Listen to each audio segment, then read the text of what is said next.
1 2 3 4 செலவு போக மீதி 2000 பக்கம் இருக்குது. இதை வச்சு என்ன பண்ணுறதுன்னு தெரியல.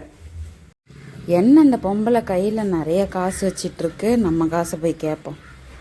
என்னக்கா கையில் காசு மாதிரி வச்சிட்ருக்கீங்க? காசு தாங்க, சம்பளம் வாங்கினதுல இதுதான் மீதி இருக்குது.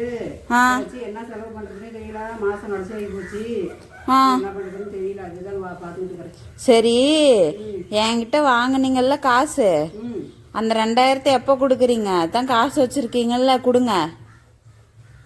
கண்ணு 2000 தான் இருக்குது. அதையும் ஓட்ட கொடுத்துட்டு என்ன பண்ணுறது? அதுவும் இல்லாத இன்னைக்கு வெள்ளிக்கிழமை கண்ணு. வெள்ளிக்கிழமை நாங்கள் யாருக்குமே ஒரு பைசா கூட கொடுக்க மாட்டோம்.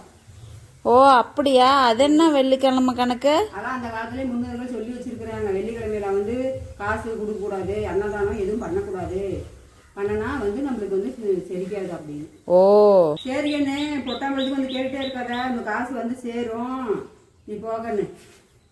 அக்கா என்னக்கா? கண்ணு கொஞ்சமா குழம்பு கொடுங்க கண்ணு. நானே குழம்பு வைக்கல இன்னைக்கு. கொஞ்சமா குழம்பு தான் கொடுங்க கண்ணு. குழம்பா?